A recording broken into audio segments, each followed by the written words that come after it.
नमस्कार, मैं रवीश कुमार। नेता प्रतिपक्ष राहुल गांधी को 272 लोगों ने पत्र लिखा है, 272 लोगों ने। और इन लोगों ने चुनाव आयोग को पत्र नहीं लिखा कि 1 साल से आपके काम को लेकर इतने इतने गंभीर सवाल उठ रहे हैं, आप जवाब तो दीजिए। लेकिन इन 272 लोगों ने राहुल गांधी को पत्र लिखा कि आप भारत के लोकतंत्र पर हमला कर रहे हैं। भारत के लोकतंत्र पर, उसकी संस्थाओं पर हमला हो रहा है। यह सवाल करने वाले राहुल गांधी को ही लोकतंत्र का खतरा बता रहे हैं। ये 272, अंग्रेजी में 272। यह काम तो आईटी सेल वाले रोज ही करते हैं। इस काम को करने के लिए इन 272 लोगों को क्यों आगे लाना पड़ा? 2-3 दिनों से ट्विटर पर, एक्स पर कांग्रेस पार्टी की प्रवक्ता सुप्रिया श्रीनेत और अन्य पत्रकारों ने 272 लोगों के बारे में ऐसी जानकारियां पोस्ट कर दी हैं कि पत्र लिखने वालों का लिफाफा पब्लिक में खुल गया है। जिन 272 लोगों ने नेता प्रतिपक्ष को पत्र लिखा है, उनमें से कईयों के बारे में भ्रष्टाचार से लेकर आपत्तिजनक पोस्ट करने के रिकॉर्ड निकाले गए हैं। इनमें से एक है योगेश गुप्ता। इनके ट्विटर हैंडल से कथित रूप से आपत्तिजनक पोस्ट की बात है। जब सुप्रिया श्रीनेत ने उसे उजागर किया तो योगेश गुप्ता ने अपना हैंडल डिलीट कर दिया। 10 लोग ऐसे हैं जिन्होंने रिटायर होने के बाद बीजेपी की सदस्यता ली है। सुप्रीम कोर्ट के पूर्व जज जस्टिस आदर्श कुमार गोयल, रॉ के पूर्व अध्यक्ष संजीव त्रिपाठी, राजगोपाल नायडू, पूर्व आईएएस हैं, पूर्व राजदूत लक्ष्मीपुरी, पूर्व राजदूत योगेश गुप्ता, नौकरशाही, सेना, पुलिस के कई लोगों की जानकारी अब सामने आ रही है। इन लोगों ने नागरिक, बुद्धिजीवी, सिविल सोसाइटी बनकर नेता प्रतिपक्ष को पत्र लिखने का जो खेल किया है, उसका भांडा कांग्रेस ने फोड़ दिया है। हमने अपनी तरफ से सबकी छानबीन नहीं की है, ना पुष्टि कर सकते हैं। 2014 से ही सवाल करने वाले साहित्यकारों, पत्रकारों, फिल्मकारों, इतिहासकारों को देशद्रोही कहा जा रहा है। यहां तक कि गोदी एंकर अपने स्टूडियो से पत्रकारों, साहित्यकारों, इतिहासकारों को ललकारते रहे। क्या उनके काम में किसी तरह की कमी आ गई है, जो इसके लिए न्यायपालिका से लेकर नौकरशाही से रिटायर हुए 272 को आउटसोर्स किया जा रहा है? क्या इन 272 में से कोई भी एक है जो अब भी कह सकता है कि सवाल करने वाले पत्रकारों को देशद्रोही कहना गलत है? गोदी मीडिया जो सरकार से सवाल नहीं करता, सवाल नहीं करना गलत है। अगर पहले नहीं कह सके, क्या अब भी कह सकते हैं? लगता है इन लोगों का नेता प्रतिपक्ष को पत्र लिखना बूमरैंग कर गया है। बूमरैंग का मतलब जो तीर ये चला रहे थे जिसकी तरफ, वहां से तीर लौटकर इन्हें ही लगने लगा। जैसे ये तस्वीर बीके सिंह की बताई जा रही है। भारतीय वन सेवा के पूर्व अधिकारी हैं। इन पर आय से अधिक संपत्ति के मामले चले थे। ये उन 272 में से हैं जिन्होंने राहुल गांधी को पत्र लिखा है। सुप्रिया श्रीनेत ने इनके बारे में जानकारी साझा की है और दीपक सिंघल के बारे में भी, जो यूपी के पूर्व सचिव हैं और 1500 करोड़ के गोमती रिवर फ्रंट घोटाले में कथित रूप से आरोपी हैं। सुप्रिया श्रीनेत ने कुछ मामलों में पुरानी खबरों का लिंक भी दिया है। इतना भी पत्र लिखने वालों ने ध्यान नहीं रखा कि कम से कम इसमें ऐसे लोग ना हों जैसे लक्ष्मीपुरी हैं, जो केंद्रीय मंत्री हरदीप सिंह पुरी की पत्नी हैं। उनके अपने स्वतंत्र विचार हो सकते हैं, वे राहुल गांधी को पत्र भी लिख सकती हैं। लेकिन यह संदेश भी तो जा रहा है कि पत्र लिखने के पीछे कौन हो सकता है। उम्मीद है राहुल गांधी को पत्र लिखने वाले ये लोग अब प्रेस कॉन्फ्रेंस करेंगे और अपने बारे में इन सभी आरोपों की सफाई भी देंगे। मूल बात यह है कि सिविल सोसाइटी के भेष में राहुल गांधी को पत्र लिख रहे थे, लेकिन कांग्रेस दावा कर रही है कि ये सभी बीजेपी के इशारे पर काम कर रहे थे और राजनीतिक लोग हैं। पत्र की भाषा भी कमाल की है, मगर उससे पहले 1966 में आई मशहूर हिंदी फिल्म आए दिन बहार का गाना इंग्लिश में गुनगुनाने का मन कर रहा है। आशा पारेख पर यह गाना फिल्माया गया है। हम आपको बता दें कि यह गाना महान गीतकार आनंद बख्शी ने लिखा, लक्ष्मीकांत प्यारेलाल ने संगीत दिया, आशा भोसले ने गाया। गाने के बोल हैं, खत लिख दे सावरिया के नाम बाबू, कोरे कागज पर लिख दे सलाम बाबू, वो जान जाएंगे पहचान जाएंगे। In English, write a letter to my beloved, write salam on a blank paper, he will know its me. Exactly यही हुआ। इन लोगों ने 272 ने राहुल गांधी के नाम पत्र लिखा और राहुल की टीम जान गई कि पत्र लिखने वाला कौन है, कैसा है, लिखवाने वाला कौन हो सकता है। इनकी ऐसी पोल खुलेगी कि पत्र की जगह पब्लिक में लिफाफा फाड़ा जाने लगेगा, इसकी उम्मीद इन्होंने कभी नहीं की होगी। ये लोग सिविल सोसाइटी बनकर चिंता जाहिर कर रहे हैं कि भारत के लोकतंत्र पर अटैक हो रहा है, हमला। अगर सिविल सोसाइटी बनकर ही लिखना था तो किस राजनीतिक दल से क्या संबंध है, जरा उसकी जानकारी दे देते। कम से कम जिन लोगों ने बीजेपी की सदस्यता ली है उन्हें जानकारी देनी चाहिए थी, जिससे लगता कि बीजेपी ने लिखवाया है। नहीं, जानकारी देने से भी यही लग रहा है इन्होंने बीजेपी का काम कर दिया है। क्या बीजेपी सीधे राहुल गांधी को पत्र नहीं लिख सकती थी? सुप्रिया श्रीनेत ने अपने एक्स पर लिखा है कि यह संजीव त्रिपाठी हैं, आईपीएस अधिकारी रहे, रॉ के प्रमुख रहे, 2014 में बीजेपी में शामिल हो गए। रियासी से लेकर पहलगाम और दिल्ली बम धमाकों तक लगातार इंटेलिजेंस फेलियर पर इनका मुंह नहीं खुला, लेकिन राहुल गांधी के खिलाफ फर्रा लिख रहे हैं।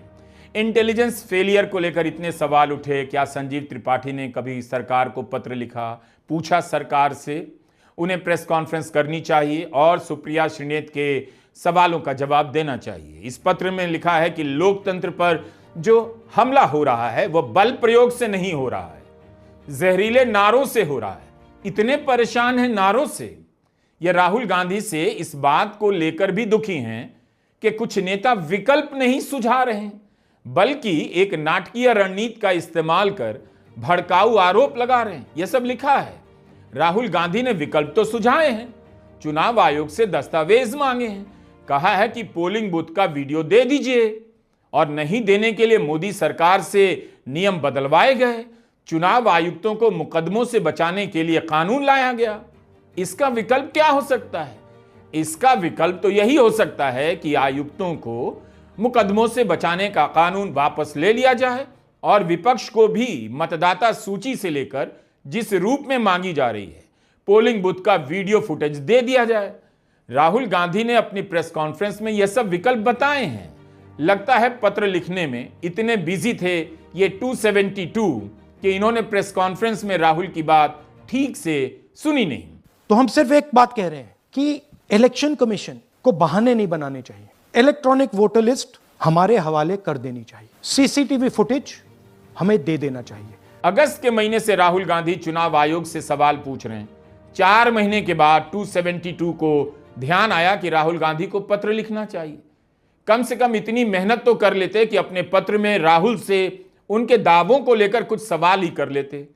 चुनाव आयोग को इन्होंने कभी पत्र नहीं लिखा कि आप पर इतने आरोप लग रहे हैं और आप चुप हैं, किसी का तो जवाब दीजिए। ठीक है, चुनाव आयोग को यह पत्र नहीं लिख सकते थे और इन्हें लिखना भी नहीं चाहिए। किसी बहकावे में आकर इन्हें चुनाव आयोग या मोदी सरकार को पत्र नहीं लिखना चाहिए। क्यों?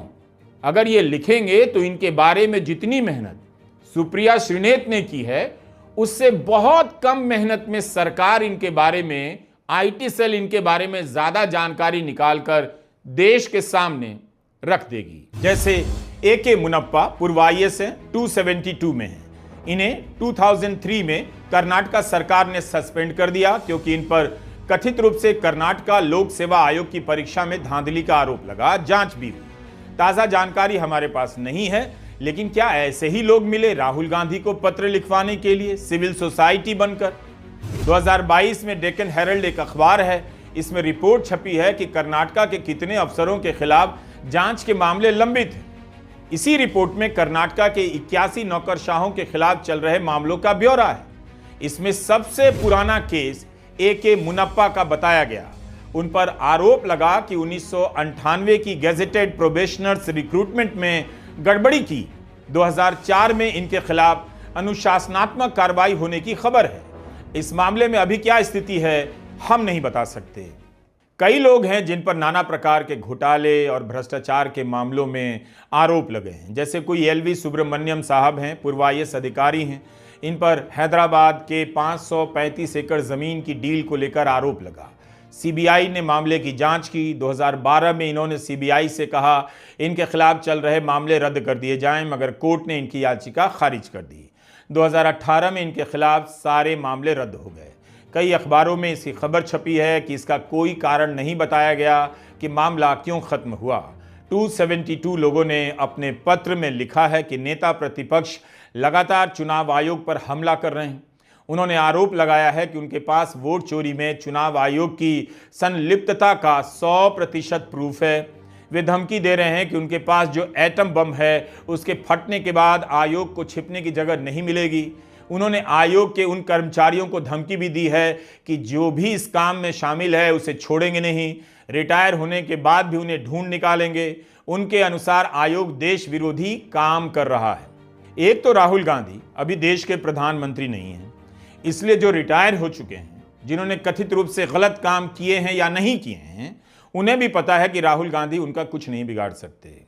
और अगर इतना डर है कि कभी सरकार में आने का मौका मिला तो राहुल गांधी उन्हें खोज निकालेंगे, तो 272 को पत्र राहुल गांधी को नहीं, प्रधानमंत्री मोदी को लिखना चाहिए कि जिस तरह से आपने कानून बना दिया कि चुनाव आयुक्तों पर कोई मुकदमा नहीं होगा, उसी तरह से हम 272 के बारे में भी कोई कानून बना दीजिए ताकि राहुल गांधी खोज कर निकाल भी सकें तो कुछ ना कर पाएं।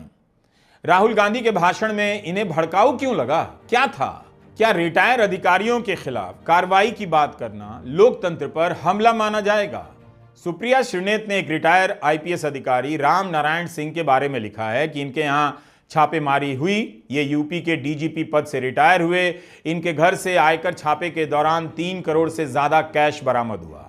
इस संस्कारी ने राहुल गांधी के खिलाफ चिट्ठी लिखी है। ये सुप्रिया श्रीनेत के शब्द हैं। हमने जब गूगल सर्च किया तो यह खबर मिली। नवभारत टाइम्स की यह रिपोर्ट 2022 की है। लिखा है कि नोएडा में पूर्व आईपीएस राम नारायण सिंह के सेक्टर 50 स्थित घर में आयकर विभाग की छापेमारी में 3 करोड़ कैश मिले। इसके अलावा पूर्व आईपीएस के घर के बेसमेंट में टीम को 600 से ज्यादा लॉकर मिले, जिनका सर्वे आयकर विभाग की टीम कर रही है। इस पर इन लोगों को जवाब देना चाहिए, वरना यही संदेश जा रहा है कि खुद करप्शन के मामले में फंसे हुए हैं तो सरकार को खुश करने के लिए, अपनी जान बचाने के लिए राहुल गांधी को पत्र लिख रहे हैं। इससे मोदी सरकार की छवि भी खराब हो रही है कि उनके दौर में भ्रष्टाचार से घिरे लोग सिविल सोसाइटी बनकर अपनी दुकान चला रहे हैं और राहुल गांधी को पत्र लिखने के लिए कथित रूप से भ्रष्ट अफसरों का सहारा लिया जा रहा है। हैरानी की बात है कि इन 272 लोगों में से एक भी पूर्व चुनाव आयुक्त नहीं है। क्या किसी पूर्व चुनाव आयुक्त को बुरा नहीं लगा कि राहुल गांधी ने चुनाव आयोग पर क्या क्या आरोप लगाए हैं और आयोग ने जवाब नहीं दिया? बिहार की चुनावी सभाओं में प्रियंका गांधी ने बाकायदा नाम लेकर मुख्य चुनाव आयुक्त ज्ञानेश कुमार और दोनों चुनाव आयुक्तों के नाम लेकर नारे लगवाए। तब भी इन तीनों चुनाव आयुक्तों ने कोई आपत्ति नहीं की, कुछ भी नहीं कहा। ऑन रिकॉर्ड इसकी जानकारी सार्वजनिक नहीं। जब चुनाव आयोग कुछ नहीं कह रहा है तो ये 272 चुनाव आयोग की तरफ से राहुल गांधी को पत्र क्यों लिख रहे हैं? इन 272 को पत्र लिखना चाहिए था ज्ञानेश कुमार को कि प्रियंका गांधी आप तीनों के नाम से बिहार में नारे लगवा रही हैं, आप एक्शन क्यों नहीं ले रहे हैं? तो पत्र लिख रहे हैं राहुल गांधी को। और इस देश के साथ जो विश्वासघात करेगा उसे ये देश भूलेगा नहीं। आप सोचते हो आप रिटायर कर लोगे, चैन का जीवन जियोगे इस तरह का घोटाला करके? तो याद रखो ये देश आपको नहीं भूलेगा। आज से हर सभा में मैं इनके नाम सुनाऊंगी और हर सभा में आपसे बुलवाऊंगी। बोलिए मेरे साथ, ज्ञानेश कुमार। बोलिए जोर से, ज्ञानेश कुमार, एस.एस. सांधू, विवेक जोशी। और याद रखिए इनके नाम, और याद रखिए कि ये देश आपका है, ये बिहार आपका है। ये कोई आपके साथ आपसे छीनने की कोशिश करे तो खड़े हो जाइए। क्या राहुल गांधी का यह कहना कि जो लोग आज सत्ता के साथ मिलकर संविधान के खिलाफ काम कर रहे हैं उन्हें नहीं छोड़ा जाएगा, लोकतंत्र पर हमला है? मैं इलेक्शन कमीशन और इलेक्शन के ऑफिसर्स को साफ कह रहा हूं, आप जो कर रहे हो गलत कर रहे हो, ये ट्रीजन है, देश के खिलाफ है। ये मत भूलिए, टाइम आएगा हम आपको पकड़ेंगे। बचने वाले नहीं हो। It is critical that we expose voter चोरी। अगर ये इंस्टीट्यूशंस अपना काम करते, अगर सीबीआई अपना काम करती, ईडी अपना काम करती, तो ये नहीं होता। तो उनको ये भी सोचना चाहिए, ये वो सब कर रहे हैं, कि किसी ना किसी दिन बीजेपी की सरकार बदलेगी और फिर कार्रवाई होगी, और ऐसी कार्रवाई होगी कि मैं गारंटी कर रहा हूं ये फिर से कभी नहीं होगा। तो उनको भी सोचना चाहिए। Thank you. इससे लोकतंत्र को खतरा हो गया? कहीं ऐसा तो नहीं कि इस लोकतंत्र को कभी गेंदे और गुलाब के फूलों से भी खतरा हो जाए? 2024 के लोकसभा चुनाव के मैनिफेस्टो में कांग्रेस ने कहा था कि ऐसे अफसरों की जवाबदेही फिक्स की जाएगी। मैनिफेस्टो में यह भी कहा गया कि जजों के खिलाफ कदाचार की जो शिकायतें आती हैं उनकी जांच के लिए आयोग बनाएंगे। तब तो इन 272 ने राहुल गांधी को पत्र नहीं लिखा कि आप रिटायर हो चुके लोगों को एंजॉय करने दीजिए, बेवजह भ्रष्टाचार के मामलों की जांच करेंगे, हमने जो अपनी नौकरियों में इतना धन कमाया है उसका आनंद लेने का टाइम अब आया है, और आप कह रहे हैं रिटायर हो चुके लोगों को नहीं छोड़ेंगे। तब लिखते पत्र। इन 272 ने राहुल गांधी को पत्र लिखकर यह बता दिया कि उनका मोदी सरकार में भी भरोसा नहीं, लोकतंत्र पर हमला हो रहा है, और पत्र राहुल गांधी को लिख रहे हैं, प्रधानमंत्री मोदी को नहीं। तब ये अपने पत्र में नहीं लिख पाएंगे कि लोकतंत्र पर जहरीले नारों से हमला हो रहा है। क्या सिविल सोसाइटी का यह काम नहीं कि वह सवाल करे, सरकार से रोज पूछे? उसका यह काम कब से हो गया कि सवाल करने वालों से सवाल करे? दिल्ली की हवा में जहर है। अगर ये सिविल सोसाइटी हैं तो इन्हें पर्यावरण मंत्री भूपेंद्र यादव को भी कुछ लिखना चाहिए कि कुछ कीजिए, जल्दी कीजिए, पहले नहीं कर सके तो अब कीजिए। दरअसल ये लोग जनता का मजाक उड़ा रहे हैं कि आप सवाल उठाते रहिए, अब कुछ होने वाला नहीं है, बल्कि हम ही लोग मिलकर सवाल उठाने वाले को देशद्रोही साबित कर देंगे, पत्र लिखकर उसे लोकतंत्र के लिए खतरा बता देंगे। क्योंकि 272 में कोई जज है, कोई नौकरशाह है, कोई कुछ भी है, और कुछ भी लिखकर आपको कुछ भी साबित कर सकते हैं। नमस्कार, मैं रवीश कुमार।